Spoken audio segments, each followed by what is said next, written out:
Un gusto saludarlo, gracias a la invitación por la universidad. Entiendo que este es el esta última media clase o charla que han tenido dentro de un set de 5 capítulos en los cuales han visto distintos temas de negociación, de introducción al Venture Capital. Hablaba con Mauricio antes un poco del perfil de quienes hoy día nos acompañan. Entiendo que hay inversionistas, algunos de ellos que ya han explorado en la industria del capital de riesgo, hay mentores también. Entonces, la idea de esta charla tiene que ver con, bueno, ya hablamos de lo interesante que es el mercado, cómo se negocian, los temas de valorización, pero ir un poco más al tema específico de cómo se invierte, qué es mejor invertir de forma individual, ¿no es cierto?, como una persona natural, ir sindicado con otros inversionistas ángeles, hacerlo a través de otras plataformas de crowdfunding, por ejemplo, hacerlo a través de fondos de inversión, y cada uno de esos tiene distintas pros y contras.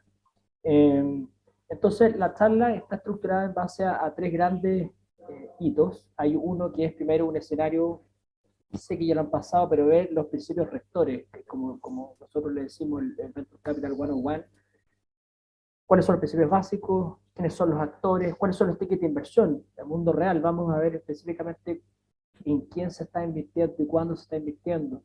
Y una actualidad en los últimos 6 meses que ha pasado, porque han pasado varias cosas. Luego, un segundo capítulo tiene que ver más que nada con el tema de que hay instrumentos de inversión, ver temas de notas convertibles, SAFE, pero básicamente tienen un verbo en común que es invertir en una sociedad en la cual no tengo plena o pleno conocimiento de cuánto vale. O sea, no sé todavía la valorización, pero aún así puedo invertir y vamos a ver qué tipo de instrumentos hay. Y en la tercera sección vamos a ver lo que es efectivamente lo que se entiende una ronda de inversión, cuáles son los derechos preferentes, eh, cómo se sale, porque esta charla se llama estrategias de salida, pero para salir antes hay que entrar a una startup y probablemente cuando ingreso a esa startup pacto la forma en que voy a salir. Así que tiene harta importancia desde el punto de vista práctico. La charla está estructurada, según lo que me contaba Mauricio, para hacer una pausa, un coffee break a las 4 de la tarde. Nos vamos a ver 15 minutos y luego seguimos de esos 15 minutos. Entonces, al menos la primera parte y un poquito de la segunda la vemos y después vemos todos los temas de ronda de inversión. Podemos dejar una ronda de Q&A, de preguntas y respuestas en los últimos 15 minutos. No necesariamente tiene que ser respecto de estas charlas, pueden ser otras que sean de igual importancia, planes de opciones, de propiedad de intangible, activos, etc. Y, por supuesto, pueden interrumpir a medida que vayamos avanzando. Entonces, primero, principios rectores de la industria, métodos de inversión, los actores relevantes hoy día en Chile, los tickets de inversión en la actualidad, luego lo que decía, invertir sin valorizar, notas convertibles y sus fundamentos, aplicación de casos prácticos, vamos a ver las accionarias. Tengo un rebote, Mauricio, con el audio. Estructuras accionarias específicas de cómo se convierte una nota convertible con números de acciones, porcentajes. El SAFE y la tesis de aplicación, hay que entender que el SAFE es un instrumento que nace en Estados Unidos por una particularidad específica de una aceleradora, tal como la que es el 3IE, que se llama Web Combinator, y que tiene un problema, y que ese problema es poder negociar con varios emprendedores de una generación. Por lo tanto, de eso nace el SAFE. Entonces, ¿cuán útil es para los inversionistas utilizarlo o no? Las formas de salida de las notas y de los SAFE, vamos a ver que principalmente se nos van a repetir distintos escenarios de salida y cómo poder pactarlo. Y lo último es la serie A que está pensada en, bueno, una ronda de inversión, llegué a la ronda de inversión, ¿qué debería poder pactar? ¿Qué es lo usual que se pacta en este tipo de financiamiento? Y después un par de conclusiones para terminar. Entonces, principios rectores, probablemente esto ya es más repaso, lo vieron. Hay un documento, no sé si Mauricio, tú les enviaste algunos papers, nosotros enviamos 3 papers, básicamente hay uno que se llama Principio Filosófico, y hay Nico, dos, sí, ¿lo podéis poner en modo presentación o te complica? los papers, No, la presentación, que la estamos viendo como en modo... Ahí sí. ahí sí, buenísimo. Eso, gracias. Eh, Entonces, respecto a los principios rectores del capital de riesgo, vamos a hacer la charla, vamos a sacar los términos medio norteamericanos, vamos a hablar un poco más en español, de Turcater, pero capital de riesgo, y yo básicamente son tres. Y cuando la ACAFI, que es la Asociación Chilena de Administradoras de Fondos de Inversión, hace y nos invita a un grupo de estudios jurídicos para generar los documentos matrices o los tipos de inversión, se genera un documento que es muy interesante, que son los principios filosóficos. Y básicamente radican en tres o cuatro. El primero es que estamos invirtiendo y asumimos que estamos invirtiendo en emprendimientos que tienen un potencial de crecimiento muy alto y una escalabilidad. Y su base, o sea, su activo principal es una solución tecnológica o es un bien, ¿no es cierto?, tecnológico. Esa es la base. No estamos hablando acá de grandes empresas o empresas actualmente que no son escalables, y que no quiere decir otra cosa que la solución, ese servicio o ese bien que yo voy a comercializar puede ser utilizado en Viña del Mar, en Buenos Aires, en Londres, o sea, va a solucionar un problema que es común y doméstico en cualquier parte del mundo. Y por eso estamos invirtiendo en este tipo de emprendimientos. Eso es lo básico. Lo segundo tiene que ver con la importancia de los fundadores, porque yo puedo tener un emprendimiento que sea muy entretenido, muy choro, pero que los emprendedores no sepan mucho o no tengan las distintas, digamos, eh, matices o características para poder llevar este emprendimiento al éxito, a la desinversión, ¿no es cierto? Yo escuchaba a veces a los fondos de inversión, a los GP, como se les dice, a los administradores de los fondos, decir que muchas veces lo que se trataba de hacer era como un boy band, o sea que los fundadores todos tienen que tener un cierto grado de matiz y expertise, alguno va a ser más financiero, otro comercial, etcétera. Es raro que se invierta en un startup en el cual existe un fundador. Van a faltar más manos, van a faltar cofundadores, o es raro, por ejemplo, invertir en una empresa cuyo activo sea un software o un servicio tecnológico que no tenga un founder que sea el tech. ¿Ah? Es generalmente un punto siempre que hacen los fondos en el sentido de decir, oye, está súper buena la presentación, está súper buena los flujos, los activos, hoy día hay usuarios, pero no tenéis al hombre de la tecnología acá metido, la tenéis externalizada. Son típicos problemas que se les generan a los fondos o incluso a los inversionistas ángeles. Tercero, y esto ya tiene que ver con hoy día quienes que están escuchando esta charla, los inversionistas. Los inversionistas generalmente cuando vienen de otras industrias hablan del TIR, ¿no es cierto? La tasa interna de retorno. Y eso va a ir, digamos, indexado como a la ganancia. Bueno, en este caso no se da y tiene una tesis totalmente distinta, y ya no sé si tan novedosa, pero acá la ganancia probablemente va a ir en la mayoría de los casos asociada a un múltiplo de lo que es la inversión. El costo tributario que efectivamente tuvo ese inversionista. O sea, en palabras sencillas, ¿cuánto saqué de mi bolsillo y puse en este emprendimiento? Ya sean los $50.000, los $100.000, lo que sea. En base a eso, yo voy a tener una política de inversión de 2 veces lo invertido, 1,5 veces lo invertido, 3 veces lo invertido, etc. Y eso no solamente sea a nivel de inversionistas como profesionales, tipo fondos, corporate venture capital o family office, sino que también lo pueden tener ustedes. Y es muy importante, digamos, que esto esté definido previamente. Cuando nos ha tocado, por ejemplo, asesorar a inversionistas ángeles, que generalmente tienen 3 vías. Uno, ir solos, descolgados y hacer inversiones como Nicolás Casado, como personas individuales. Otra es crear una sociedad vehicular, ¿no es cierto? Una sociedad especialmente diseñada para invertir en este tipo de emprendimiento. U otro es ir a través de lo que se llaman las redes o clubes de inversionistas ángeles, que generalmente están liderados por algunas empresas con más know-how conocidas. Entonces, en el segundo caso, yo lo que siempre les digo, hay una política de inversión de esta sociedad, no, bueno, hagámosla, porque eventualmente va a solucionar muchos problemas en el futuro, y eso lo podemos hacer a través de pacto accionista, en el sentido de decir, mira, vamos a invertir en perfil de empresas que tengan hasta máximo 2 años de desarrollo, un nivel de facturación mínimo de tal, o que estén en proceso de un MVP o de un producto de validación, etc. etcétera. Nuestros tickets de inversión en ningún caso van a ser superiores a tantos mil dólares. Vamos a intentar hacer una desinversión en tantos años, etcétera. Pero siempre el tema de la rentabilidad va a ir indexado con el múltiplo de la inversión. 1, 2, 3 veces.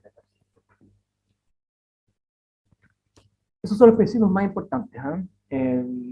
Después, respecto de la inversión propiamente tal, acá no hay que darse muchas vueltas. Hay tres formas en las cuales yo puedo invertir en un startup, en uno de estos emprendimientos que tenían todas las características de ser, tener un potencial de crecimiento, escalable. Disculpa, te interrumpo. Lo que pasa es que no estamos escuchando muy bien. Tu audio se escucha como bajo y poco definido. No sé si puedes arreglarlo.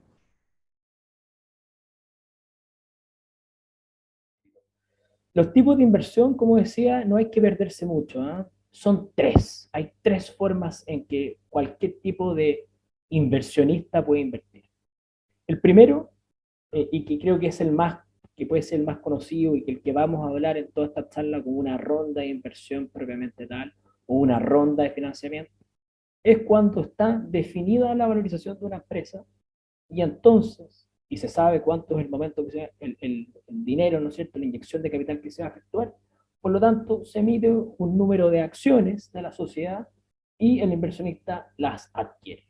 Es tan fácil como eso. Es lo que se llama en algunos casos equity o inversión de capital. La sociedad inversionista llega a un acuerdo en una valorización previa de la sociedad, que comúnmente se le llama valorización pre-money. Generalmente se toman conceptos medios anglosajones acá, pero es una valorización previa a la inversión. Luego se determina cuánto es el monto que se va a invertir y evidentemente en base a esos dos factores sé cuánto es el porcentaje, para decirlo fácil. Si yo llego a acordar con una sociedad, con una startup que vale $900.000 previo a la inversión y yo voy a hacer un aporte por 100.000, bueno, al final de la inversión, ¿no es cierto? La empresa cuánto vale, cuánto está valorizada, en $1.000.000. Y entonces, ¿cuánto son $100.000 sobre ese $1.000.000? Y es un 10%, ¿ya? Eso es invertir en capital. Pero para poder hacer eso, naturalmente tengo que saber y tengo que tener la capacidad como inversionista para poder valorizar la compañía. Y ese es el gran problema y lo que nos va a dividir de los otros dos métodos, que son deuda e híbridos.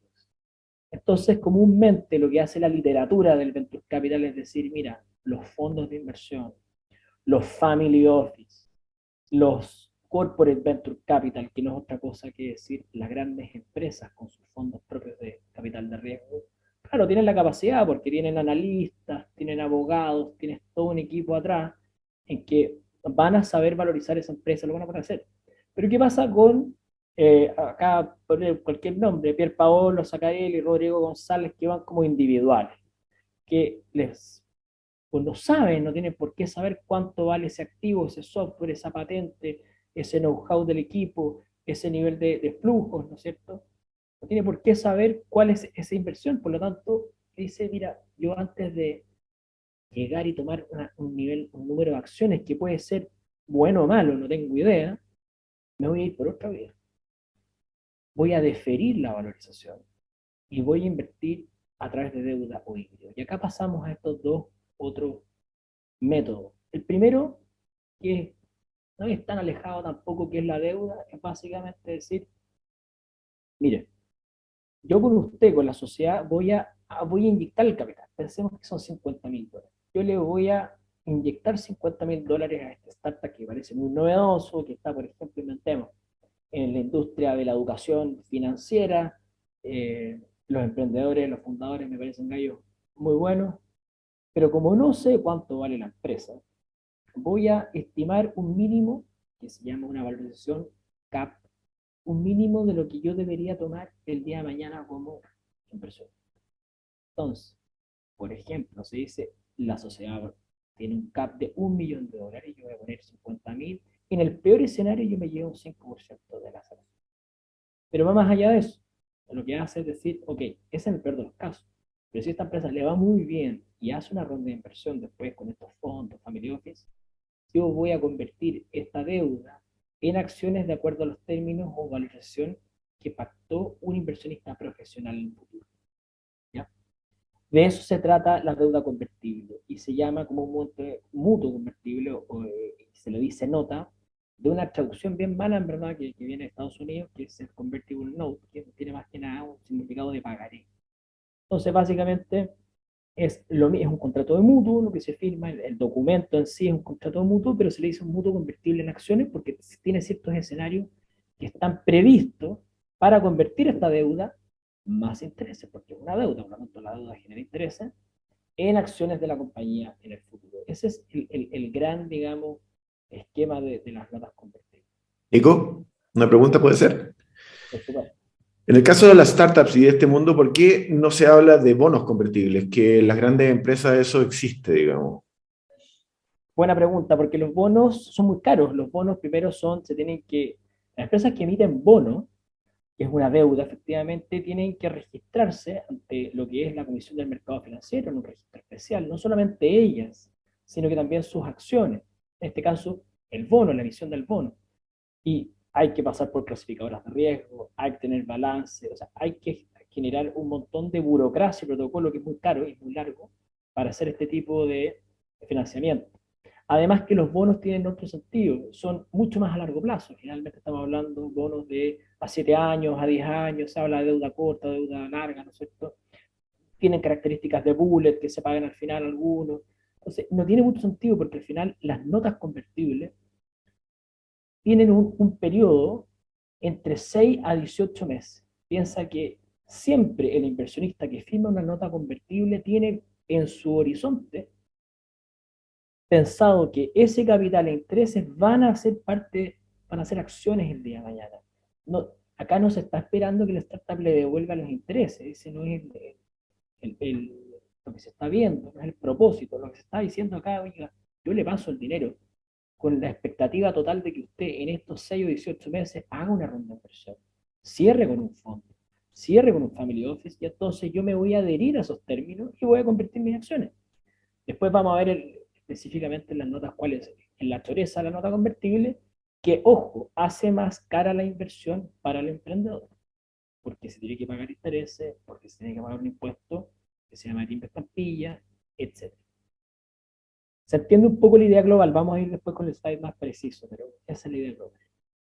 Y luego tenemos los híbridos, que esto ya es más nuevo. Nuevamente, mirando el mercado norteamericano, hay una aceleradora que es muy conocida y de hecho salen todos los fundadores siempre, hoy entramos a Y Combinator o entramos a tal, porque efectivamente es una aceleradora incubadora en Estados Unidos que de gran importancia, de gran relevancia. ¿Y cuál es el asunto? Hace convocatorias mundiales. En estas convocatorias mundiales elige a una generación, o como se dice, un batch de emprendedores de todo el mundo y elige entre 100 o 200, no lo recuerdo, les da un grant, un subsidio de algo así como $100.000 y entonces tiene que firmar un acuerdo, ¿no es cierto? Una especie de acuerdo. Bueno, imagínense una aceleradora que tiene que ponerse a negociar con 200 tipos a la vez. No se le va la plata y se le va el tiempo, digamos, en abogados, en lo que sea. Entonces lo que hizo hábilmente fue generar o confeccionar un solo documento uniforme para todos los emprendimientos y básicamente lo que hace es decir que es un compromiso de inversión. Pero no es ni deuda y no es ni capital. ¿Por qué? Porque básicamente lo que hace el compromiso es decirle, mire, yo le voy a invertir estos mismos $50.000 y usted solo y únicamente me va a traspasar las acciones cuando haga una ronda. Entonces, ¿cuál es la diferencia con la deuda? No genera intereses. No está sujeta a un plazo, por eso no es una deuda en términos jurídicos. Existe una operación de crédito en dinero cuando yo paso una cantidad de plata en un momento y se me devuelve en otra cantidad en otro momento distinto. Entonces, no es una deuda, no tiene todos estos efectos, pero tampoco es capital, porque no me están pasando las acciones. Entonces, es un mero compromiso. Hay algunos abogados locales en Chile que le han dicho, mire, esto es una promesa. A mi juicio, un gran error, porque una promesa como definición tiene significado que es un documento preparatorio, pero que tiene que tener todas las condiciones para firmar el contrato definitivo. Pensemos que nos compramos una casa. En la casa, ¿no es cierto?, decimos, el valor es este, la acción está individualizada, etc. Entonces mal podría ser una promesa, porque yo no sé cuánto va a ser el valor de la acción. No tengo idea. Eso va a estar indexado, adherido el día de mañana a la ronda de inversión. No sé si las acciones que voy a tomar van a ser comunes, iguales que las de los fundadores o preferentes, etc. Y por eso se le llama híbrido. Pero el documento en sí tiene un nombre que se llama un SAFE, que es una abreviación en inglés como un Simple Agreement of Future Equity, llevado al castellano. Es un simple acuerdo de participación accionaria en el futuro. Eso es. Así que esas son las tres grandes formas y métodos de que uno puede invertir en Chile. ¿Hay alguna duda? Igual lo vamos a ver en específico, después lo presentar. Sí, yo tengo una duda, Nico. Respecto del SAFE, en alguna de las charlas anteriores nos dijeron que como que lo invalidaron al SAFE en Chile como un instrumento legalmente viable, en términos de que no genera un título ejecutivo ni nada que permita el día de mañana ejercer una acción legal frente a una situación de incumplimiento. Tú parece que soy abogado, entonces, ¿cómo ves eso? Primero te quiero decir cuál es el fundamento. Yo trabajé en un fondo de inversión, uno de los primeros fondos de inversión de Venture Capital en Chile, que se llama Nazca. Y muchos de los fondos antes, ya no han, estaban apalancados en Corfo.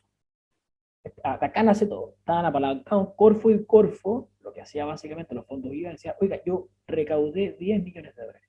Y fondo a través de un subsidio, tal como tienen subsidios los startups, los fondos de inversión tenían subsidio y le decían, yo le pago, mire, le voy a entregar el doble. O sea, el doble o lo que usted, la misma cantidad que usted recaudó. Entonces, perfecto, pero usted se tiene que sujetar a ciertas políticas de estas bases de este concurso. Ok, ¿cuáles son? Y dentro de ellas estaba decir que uno podía invertir, fíjate la lámina, en deuda convertible o en capital. Y no sumaban los safe. Entonces, ¿y por qué no sumaban los safe? Porque efectivamente, lo que tú dices, Pier Paolo, no había posibilidad después luego de hacer ejecutable esta inversión. ¿Ya? Así que desde mi primera respuesta pues debería decir, efectivamente, esto para un contador es terrible porque no sabe dónde ponerlo. No es capital, no es deuda, no es un pasivo, no sabe qué es. No sé. Pero yo te hago otra pregunta. ¿Ustedes creen que firmando una de invirtiendo en deuda o en capital y el día de mañana a la empresa le va mal, le va mal, no es negligente, que es distinto, le va mal, ustedes van a ir a iniciar un juicio ejecutivo en contra de esa sociedad y tirar la cadena? Yo nunca lo he visto, porque precisamente estamos en una industria que se llama capital de riesgo porque el riesgo adherido es tecnológico, es de mercado. No es un riesgo de que se porte mal o no y se vaya a las Bahamas el fundador con su polola. No, si eso ocurre, bueno, efectivamente tendremos que ejercer todas las acciones legales. Esto tiene que ver con la realidad. A Yo, Malta, no sé si a Bahamas, pero a Malta se han ido algunos, ¿no? o a Malta, o a Rumania, pero, efectivamente, pero entonces el sentido es mucho más, no quiero decir romántico, pero en la práctica no va a ocurrir. Yo, ¿por qué estoy invirtiendo en Venture Capital? Porque el múltiplo de la inversión que voy a tener, si lo comparo con el resto del mercado y de inversiones, en ir a comprar ladrillo, en ir en otro alternativo, es mejor. Y en base a eso, entonces, tengo que asumir que existe un riesgo efectivamente y que puede ser eso, una empresa le va mal. ¿Ya? Así que para mí, raya para la suma, creo que es un buen instrumento siempre y cuando se den algunos elementos. Uno, veas un equipo serio de emprendedores que tenga atracción. Dos, efectivamente ese contrato de SAFE o compromiso de inversión acá en Chile tenga algunas obligaciones contractuales que le genere algo, obligaciones de reportar periódicamente, comúnmente, o obligaciones de no hacer algunos actos, por ejemplo, de iniciar una nueva línea de negocio. Imagínate, yo invierto en esta empresa de educación financiera y después hacer una línea de negocio de juguetes. Bueno, oiga, yo le dije que usara el dinero para algo específico. Entonces, hay ciertas formas de proteger eso, pero no con cualquiera, ¿no? No con cualquiera. Ahora, si alguien me dice rápido y se puso en la calle, Nick, un inversionista, ¿qué es mejor o qué me protege más? ¿Una deuda convertible o un híbrido? Evidentemente, para ustedes en calidad de inversionista, es una deuda convertible porque voy a tener un título. Bien, vamos a ver los actores ahora. Bueno, ¿quién está en este mundo? Sacando a los startups, a los emprendimientos tecnológicos. Y tenemos algunos tipos, bueno, que nos invitó hoy día a esta presentación. Tenemos a las aceleradoras y las incubadoras que son muy importantes. Las aceleradoras e incubadoras en Chile nacen de acuerdo a Corfo, cuando de forma muy incipiente, ¿no es cierto?, parte haciendo subsidios y entregando subsidios, lo hacía directamente a los emprendedores. Y lo hizo así durante mucho tiempo hasta que entendió que no tenía el know-how y no sabía cómo hacerlo, por lo tanto se parten creando incubadoras y aceleradoras, muchas de ellas ligadas a instituciones de educación. Principalmente luego vienen todas las privadas. Y lo que hace básicamente la aceleradora o la incubadora, cuya diferencia es incubar, ellos incuban una idea. No hay ventas, se supone que una incubadora no tiene una venta. Y la aceleradora lo que hace es que tengo un proyecto, hay ventas, pero quiero maximizar y acelerar esas ventas. Y entonces lo que hace básicamente la aceleradora es invitarlos, pasarle, ¿no es cierto?, este subsidio que viene de Corfo, en algunos casos cuando es público, en algunos casos es privado, y pactar una retribución en la cual muchas veces son un porcentaje de las ganancias, eh, de los ingresos, no utilidades. Ojo, las startups en los primeros años y varios años no van a tener utilidades, eh, contra entonces además un porcentaje de ganancia y en algunos casos un porcentaje de participación. Acá hay que tener mucho ojo.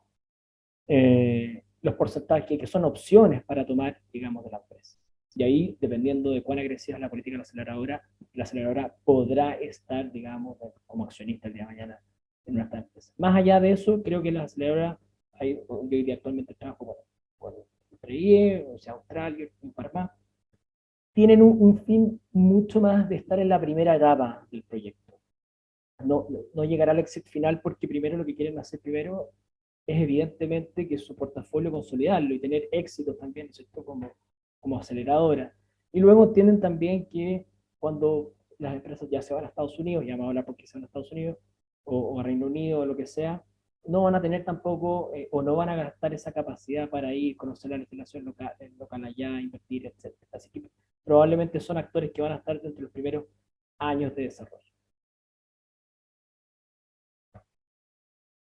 Crowdfunding lo agregamos a propósito que ahora estamos a puertas de la aprobación de la ley FinTech. El crowdfunding lo podemos entender básicamente como una forma en que ustedes pueden invertir y una forma sindicada. Hoy día hay páginas, creo que la más conocida por todos nosotros es Brota, en las cuales yo puedo ingresar pagando una cantidad de dinero para que esa plataforma reúna a otros inversionistas individuales y inviertan, ¿no es cierto?, a través de una campaña eh, de financiamiento de este startup.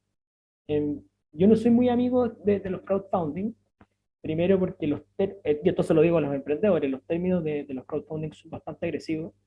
Se llevan porcentajes de levantamiento de capital tanto por inversionista como por emprendimiento, y eventualmente requieren también cierta atracción. No cualquiera puede ir a un crowdfunding y decir, ok, hazme la campaña, no, se requiere un mínimo de facturación, etc.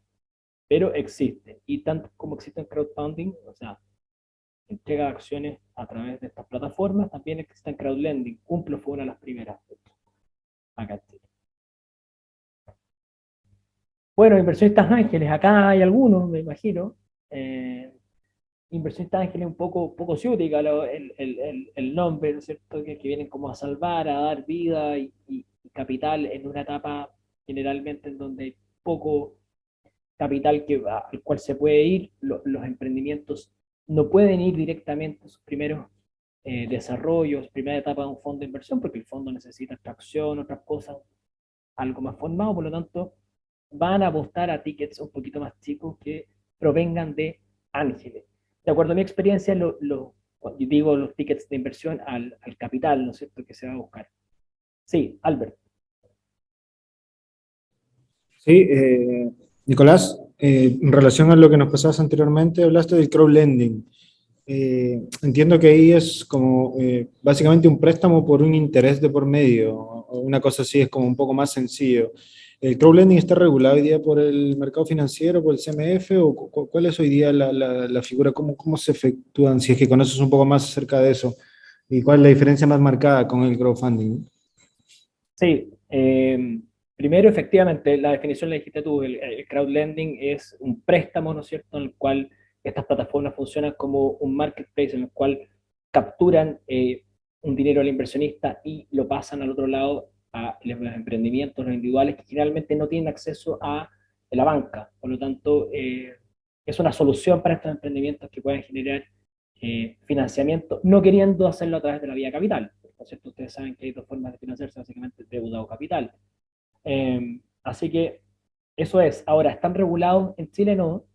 Incluso el tema de cumplo, tuvo en algún momento una querella ahí con la fiscalía, o sea, eh, porque se decía que hacía giro bancario y el giro bancario está radicado solamente, ¿no es cierto?, en los bancos, pero luego se solucionó y básicamente hoy día está aceptado, es un secreto básico, está aceptado, existe esta plataforma y hay una ley que se llama la ley FinTech que se ha retrasado mucho, pero va a salir en los próximos meses, que viene a regular todas estas plataformas, viene a solucionar varios problemas eh, de la data, digamos, en los bancos, del crowdfunding, de las criptomonedas o activos digitales, etc. Así que, si bien no están regulados a esta fecha, 26 de mayo, se espera que en los próximos meses esta ley ya salga y sea despachada. Vale, gracias. Perfecto. Eh, Luego tenemos a los que se les dice los capitalistas de riesgo, los venture capital, que son los fondos, ¿no? Son propiamente darles los fondos de inversión. Vamos, en el próximo slide vamos a ver cómo funciona un poco el fondo. Los fondos de inversión lo que hacen básicamente pueden existir, son fondos privados primero. Son fondos privados que son aquellos que no tienen más de 50 aportantes. Eh, Generalmente están administrados por una sociedad anónima cerrada, eh, que además cobra, ¿no es cierto?, una comisión a estos aportantes, etcétera, pero lo que hacen los fondos de inversión es tener una política de invertir en algo así como 20, 25 emprendimientos, teniendo claro que una porción muy mínima de esos emprendimientos va a ser exitosa y va a pagar al final la rentabilidad de todo el resto. Eso es en los fondos de inversión. Ahora, ¿cómo funcionan? Bueno, acá está un poco, intentamos hacerlo de manera más gráfica. Hay aportantes que son los que reúnen el dinero y lo juntan a través de lo que se llama commitments o compromisos de inversión. Generalmente cuando uno tiene una idea, oye, hagamos un fondo de inversión, perfecto. El primer paso es constituir una sociedad anónima cerrada que va a ser la administradora del fondo. Luego tengo que ir a recaudar el capital que yo quiera administrar, 10 millones, 20 millones, 50 millones de dólares a través de distintos compromisos de inversión. O sea, tengo que decirle a Rodrigo González, Rodrigo, ¿usted me pasaría 3 millones de dólares en el evento en que yo recaude 50? Sí, ok, tengo 3, después doy el Paolo, después doy Francisco, lo que sea. Y cuando tengo ya todos los compromisos de inversión, entonces ya puedo iniciar y generar el reglamento interno, generar las políticas de inversión, etc. Así se forma un fondo de inversión. Luego lo que hace el fondo de inversión es tener a expertos que están viendo, que tienen un deal flow, que tiene, ¿no es cierto?, un montón de emprendimientos de acuerdo a su política, porque hay fondos que dicen, mire, yo voy a invertir solamente en emprendimientos sociales o en emprendimientos que sean relacionados a las fintech o en emprendimientos de la agricultura, etcétera. Tendrán sus distintos perfiles. Y entonces, en base a todos los emprendimientos que yo pueda tener en la cartera, en el portafolio, voy invirtiendo cantidades en los primeros, generalmente, 2 años. Eh, Invierto los primeros 2 años y luego voy viendo al tercer y cuarto año cuál es la rentabilidad. Probablemente se me van a caer la mitad porque no hubo mercado, los emprendedores no están tan buenos, la tecnología fue insuficiente, etc. Disculpa por interrumpir. Bueno, entonces, volviendo, el fondo se crea, tenemos la sociedad administradora y ya tenemos las lucas. Y vamos invirtiendo. Las administradoras que administran esto, ¿no es cierto?, evidentemente cobran una comisión que va entre el 2 y el 2,5% del capital del aporte administrado. Y de todas las 20 que voy a invertir, probablemente van a haber 3 o 4 que van a llegar al proceso final, en los cuales yo voy a vender mi participación y voy a tener que devolverles entonces el retorno más la utilidad esperada por esos aportantes, y además hay un carry interest, que es básicamente la ganancia administradora que queda luego de haberle pagado a esos aportantes. Eso es cómo funciona. Hay un elemento clave, que es por qué generar que la pregunta típica, ¿por qué yo debería generar un fondo de inversión y no una sociedad de inversión? Y la respuesta más típica es, bueno, por un tema impositivo, tributario. porque el fondo de inversión no es un contribuyente de primera categoría, no paga impuesto corporativo, no paga ese 27%, ese 25%, ese 10%. Al recibir la ganancia no paga absolutamente nada. Quienes van a pagar van a ser luego las personas a las cuales se les distribuye. En el caso de las sociedades no es así. Las sociedades cuando reciben, eventualmente ya son afectas al pago de impuestos de primera categoría. ¿Ya? Así que esa es la forma. Entonces, si ustedes el día de mañana dicen, mira, ¿sabéis qué? Tengo las ganas de invertir, quiero ingresar, pero no tengo idea cómo valorizar, no tengo idea, me da miedo, prefiero pagarle a alguien una comisión de un 2, un 2.5 para que ellos me hagan todo el tema de invertir. Bueno, esta es la forma, probablemente. En Chile, cuando se intenta incentivar el Venture Capital, lo que se hizo entonces fue crear subsidios específicamente, como les decía antes, a los fondos en los cuales ellos podían levantar 2-1 entre 1, o sea, duplicar o triplicar la inversión. El Estado de Chile le pasaba el doble o el triple de lo que habían recaudado, con el compromiso de que ese monto luego fuera restituido más una tasa, más un spread. Primeros años, me acuerdo cuando estábamos en la CAFI, hubo fondos que no llegaron a, tuvieron default directamente, plata contribuyente, bueno, pero había que hacerlo eventualmente porque era la única forma de generar este ecosistema. Bien. Luego tenemos a las empresas. A las empresas, yo no sé si han visto últimamente el Financiero, el Mercurio, de distintos tipos, pero ya hoy día casi todas las empresas están inmersas y tienen sus propios brazos de capital de riesgo, Falabella, CMPC, Maciza, con la que me ha tocado trabajar, Copec. Tienen distintas formas de invertir, pueden hacer a través, primero, principalmente parten a través de convocatorias. Oye, Copec hace una convocatoria y llama a una solución tecnológica de bla. Luego puede hacer una aceleradora propia, como lo hace, por ejemplo, Disney con Techstars. Luego pueden hacer una sociedad de inversión que sea el brazo de capital de riesgo, o pueden directamente hacer un fondo de inversión. Hay distintas formas en que las empresas pueden hacer esto. Y acá, ¿no es cierto?, la lámina es básicamente hace la comparación con lo que es un Venture Capital, un fondo tradicional, mientras que el Venture Capital, el fondo, que no es empresa, ¿no es cierto?, tiene atrás aportantes, personas naturales o jurídicas que aportan ese dinero. La diferencia con la empresa es que atrás está la matriz operativa. Es la matriz operativa que le inyecta, ¿no es cierto?, ese capital a la sociedad vehicular para que invierta a través de este método a los distintos startups. En el caso, por ejemplo, que me tocaba a mí con Maciza, bueno, Maciza es una empresa que está dentro de la industria maderera y forestal, y por lo tanto invertía de acuerdo a empresas que estaban bajo el mismo rubro y que probablemente podían tener una tecnología que el día de mañana fuera importante. Entonces, cuando uno invertía, y esto generalmente como se hace, hay opciones de comprar a esa empresa en el futuro, dadas las características. Esos son los Corporate Venture Capital. Vamos a los un poco de números. Nico, Basta una ya de- pregunta respecto Sí. a los corporate. En tu experiencia o lo que has visto en Chile, porque existen distintas variantes en estas que tú mencionaste, Maciza, respecto de ser sinérgico en términos de sus inversiones dentro del rubro, ¿no? Pero hay otros que están, no sé si en Chile, pero hay otros que están mirando una diversificación de su portfolio de negocios a partir de inversiones atractivas en rubros distintos que su objeto general. ¿Cómo esto camina con esta lógica hoy día que se está desarrollando con bastante fuerza, que tiene que ver con los spin-on y los spin-off? Los spin-off bien conocidos, los spin-on un poquitito más novedosos.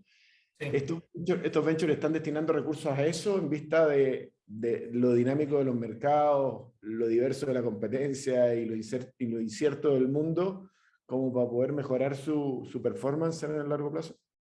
Hay algo, la otra vez estaba escuchando en la radio, incluso la información pública, por eso la reproduzco, el tema de Copec, cómo había cambiado, y efectivamente pasó de que su core era la benzina, ¿no es cierto? O sea, oye, nosotros somos una gasolinera, entonces este es nuestro core business, a pasar a preocuparse de una cosa totalmente complementaria, que era el sector de servicios, de los pronto Copec, y de cómo entonces esto era una nueva industria que generaba incluso mayores utilidades quizás en core business. Así que, sí.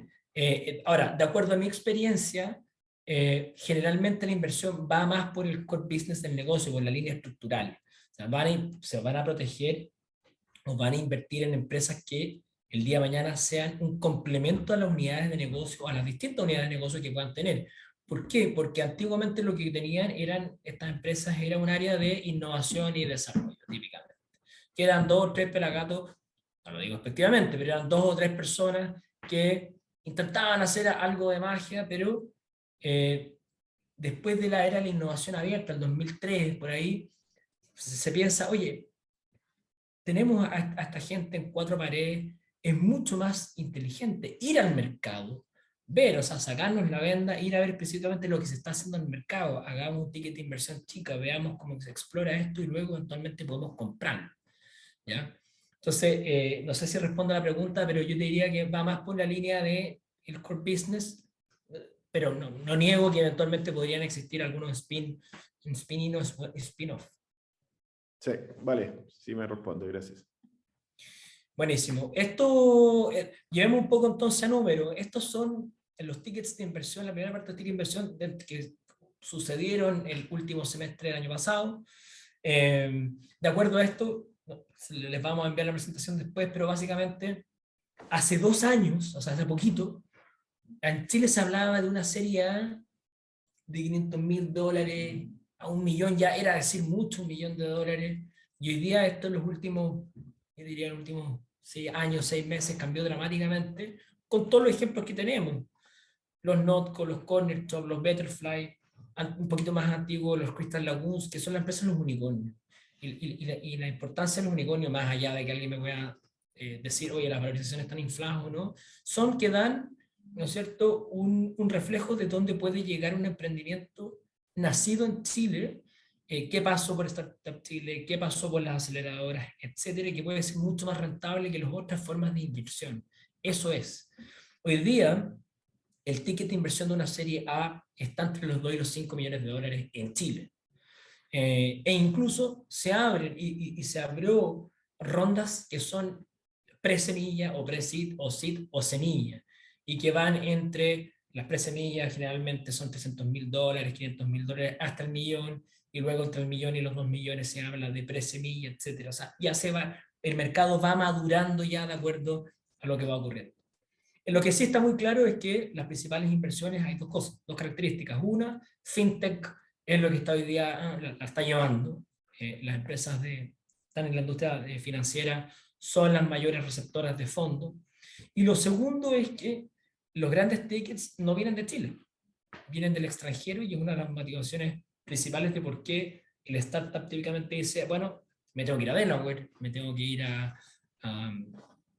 Islas Caimán, ¿no es cierto? Y se hacen todo su flip o estructura accionaria afuera. Hay algo de temas impositivos, pero yo les diría que la mayor razón es que los tickets de inversión vienen de afuera y el inversionista extranjero se siente mucho más tranquilo y cómodo con su legislación local y no con una legislación extranjera como la chilena. Incluso uno le podría agregar, digamos, con cierta contingencia el día de no saber si los impuestos van a ser los mismos o si hay cierta certeza jurídica. Esa es la verdad. Entonces ahí les dejamos un poco los tickets y las líneas en lo que se están haciendo. Estos son los más del semestre pasado y estos son los de este año. Creo que el corte lo hicimos a abril, así que está bastante actualizada este listado. Y lo último, de forma introductoria, bueno, es que ¿qué ha ocurrido? ¿Qué ha ocurrido? Los unicornios, lo que decía, son claros indicadores de por qué hoy día los family office se están metiendo acá. Es muy relevante, hoy día parece que están todos quieren invertir en este tipo de tecnología. Lo segundo, lo que se está dando y además está demostrando que hay un mercado maduro, es que todos los quienes eran emprendedores de estos unicornios, centauros, que les ponen todos estos nombres rimbombantes, quienes ya hicieron algo de capital, han vuelto a invertir en otros emprendimientos. O sea, los mismos emprendedores que llegaron a un nivel de éxito vuelven a invertir en otros, entonces se están generando además inversionistas que son emprendedores seriales. Además de eso, se está dando otros exits. Esta charla se llama estrategias de salida. Bueno, no pensemos solamente en el exit de llegar y que me compren la empresa o hacer una IPO, una oferta pública de acciones, sino que también entre startups se están comprando en una etapa no tan desarrollada. Muchas veces se topan 2 o 3 startups, son muy complementarios los equipos, las tecnologías y se fusionan, lo que es muy bueno. Y ahí también da la posibilidad a algunos inversionistas más ángeles que nada de salir y hacer un múltiplo de 1,2, 1,5 veces. Para los que no saben, en noviembre del año pasado, y salió el reglamento hace poquito, se va a abrir una especie de bolsa para, digamos, algunos emprendimientos que tengan ciertas características, se le dicen scale-ups, o sea, que tengan un crecimiento sostenido de al menos un 20% durante los próximos 3 años, van a tener la posibilidad de ingresar a la bolsa, de acuerdo a un convenio que hicieron hace poco la Corfo con la Bolsa de Santiago, que se llama ScaleX, y en los cuales va a poder existir mayor liquidez, porque quizás uno de los mayores problemas o de las empresas que no están listadas en bolsa, no solamente un problema de los startups, es que no hay liquidez, yo no tengo a quién venderle mis acciones, ¿no es cierto? Lo que no se da en la bolsa. Bueno, está generando, hoy día ya hay un reglamento para los patrocinadores, y esto la otra vez escuchaba, no sé si fue Pablo Terrazas o el nuevo presidente ejecutivo de Corfo, que se estima que hasta un máximo de 10 emprendimientos deberían estar durante este primer año ya en este Scale X. ¿Qué más ha ocurrido? Algunas administradoras de fondos privadas se han unido con AGF, administradoras generales de fondos. Hay un caso particular, en el caso de, por ejemplo, FEMVentures, ya tiene creo una alianza con la Reintial. ¿Qué hace esto? Es que las AGF ya pueden invertir en emprendimientos locales. Eso quiere decir que van a haber mayores inversiones o tickets más altos, ¿no es cierto? Porque tenemos fondos ya previsionales en donde una parte muy mínima se puede invertir en estos emprendimientos. ¿Y qué más? Bueno, ya hay un proyecto de fondo, que lo tiene la Corfo también, siempre se va repitiendo la Corfo como actor importante, en el cual se va a crear un gran fondo de inversión, un FIT Fund, como se dice, un fondo de fondos, en los cuales se va a invitar a muchos inversionistas institucionales extranjeros para que puedan inyectar en este único vehículo, el cual luego pueda, ¿no es cierto?, a través de otros fondos invertir en distintos emprendimientos. Así que hay varias cosas que van ocurriendo y son importantes y que dan, digamos, un mercado mucho más maduro. Mauricio, no sé si quieres hacer el corte aprovechando que estamos entrando en la segunda sección. Así terminamos las 4. ¿Te parece si hacemos una ronda de preguntas? De hecho, Albert tiene levantada la mano, así que podríamos proceder a una ronda de preguntas antes de irnos al break. Bien. Nicolás, ¿qué tal? De nuevo, te quería preguntar, tú hablaste que hay series pre-seed que están alrededor de $500,000 en Chile. Tú que tienes quizás más conocimiento, más experiencia hoy día, ¿qué es lo que normalmente se está viendo en una serie pre-seed a nivel de características de la startup? Así como a nivel de tracción, no sé, están viendo más características de los fundadores, porque igual es una serie bastante en una etapa bien temprana y $500,000 igual me parece alto. No es alto, fíjate. Al menos en Chile, ¿no? En Chile. Sí, bueno, ha cambiado un poco. $500,000 antes era una serie acá, como te decía. Generalmente claro, la característica de ese emprendimiento es que está en un MVP. Para los que no estén familiarizados con el nombre MVP, es cuando hay un producto, no está todavía consolidado el producto. Es un producto mínimo viable, es con lo que tengo que salir al mercado y probablemente necesito una cantidad de dinero para definir esa tecnología. Hace poco, o ese producto, o me faltan los ingenieros, o el programador, el equipo de ventas, la regionalización, etcétera. O sea, esa tecnología todavía no está perfecta, estoy en un proceso de MVP y necesito esos fondos solamente para salir al mercado y pivotear. Eso es generalmente lo pre-semilla. Evidentemente, depende del emprendimiento, ¿no? Un e-commerce con $500,000 sería alto, pero ¿qué pasa una empresa, digamos, de biotecnología en la cual requiere, por ejemplo, hacer una presentación de una patente de invención? Es distinto. Por lo tanto, hay mercados que eventualmente son mucho más caros salir al mercado, para la redundancia, que otros.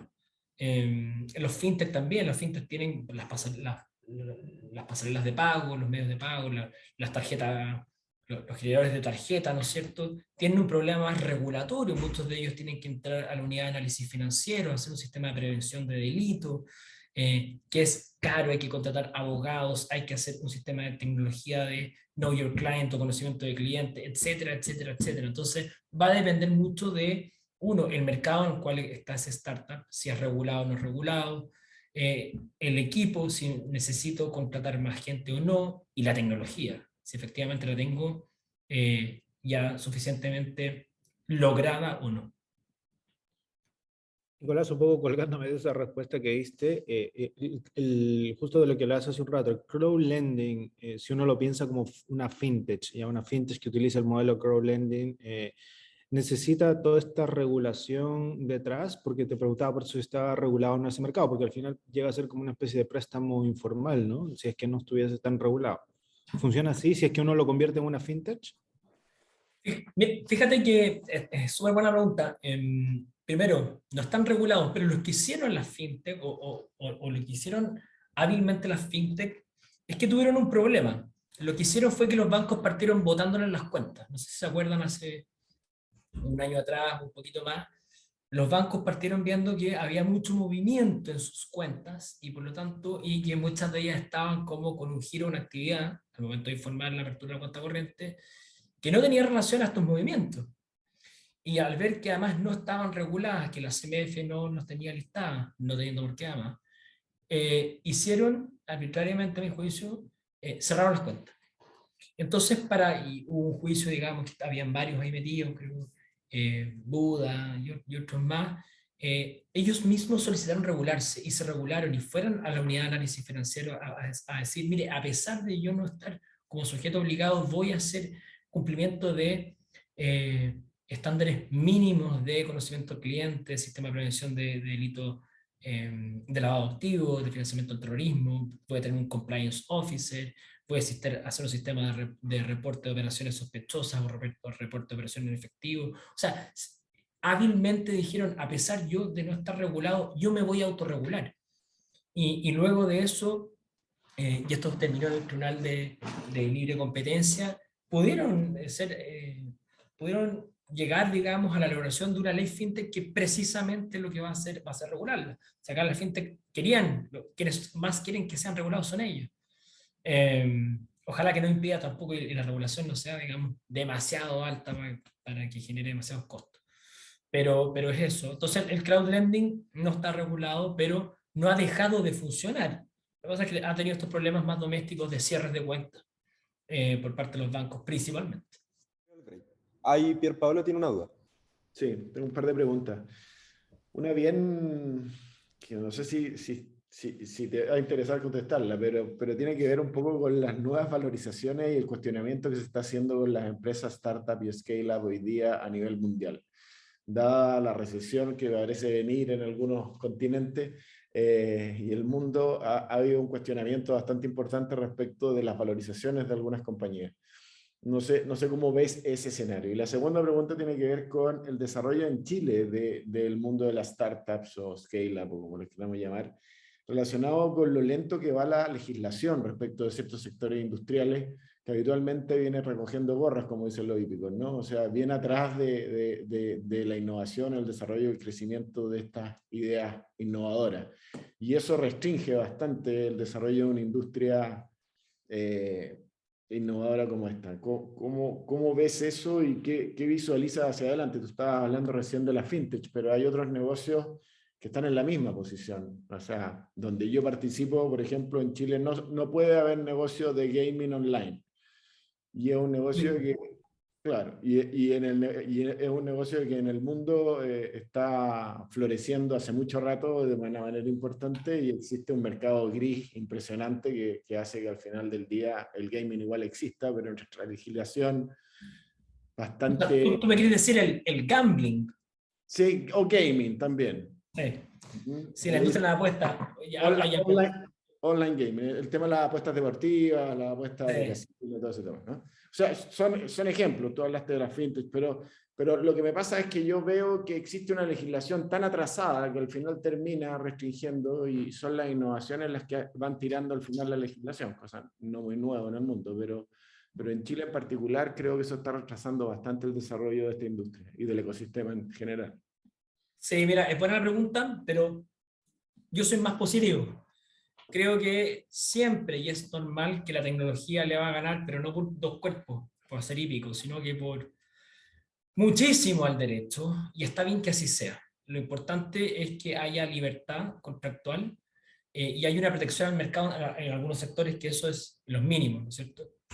Yo hablaba con un par de abogados la otra vez y en algún momento cuando esto partió, 2013, por ahí, todos eran marketplace. Independientes de lo que hicieran y cuál era su core business, eran juntadores o quienes asociaban a un corporate con un cliente final y entonces ellos lo único que hacían era sacar una comisión, etcétera. Y así lo hizo Cumplo y así lo hicieron muchos, en los cuales existía prohibición específicamente de efectuar una actividad económica porque estaba ya asociada al giro bancario o porque era directamente prohibida, como la reventa. Nosotros tuvimos un emprendedor que decía, oye, pero quiero hacer esto. Es que hay un objeto ilícito de acuerdo al ordenamiento jurídico chileno. Bueno, sí, pero siempre se puede, yo siempre creo que hay dos tipos de emprendedores, los que piden perdón y los que piden permiso. A veces hay que pedir perdón. Si no, Uber no hubiera sido Uber. Si no, muchos emprendimientos no hubieran llegado al final. Y la verdad es que las formas de eso es enseñarle al regulador, es enseñarle a la CMF, al Servicio de Impuesto Interno, al Banco Central, de cómo se hace esto, y para eso es importante hacer los networks a nivel regulatorio. Así que creo que es normal que la tecnología siempre vaya avanzando. Ahora, en algún momento, y de acuerdo a los volúmenes que se trancen, como por ejemplo, y a los actores que se les está incomodando, porque evidentemente la fintech se viene a regular porque los bancos son los tres más principales, se van a terminar regulando. Lo importante es que se deje una esfera de libertad contractual para no matar el negocio. Si no, es terrible, ¿no? Ahora, lo último, creo que en Chile se debería, y es el gran problema, nunca entendí por qué los fondos de inversión en Chile no tuvieron una política de inversión de acuerdo al sector minero, al sector salmonero, al sector maderero, digamos, los recursos naturales que Chile tiene, o al litio, por ejemplo. Y se comenzó con temas del e-commerce. Yo te aseguro que ahí Chile tiene muchos de los emprendimientos por un tema operativo, no saldrían tanto.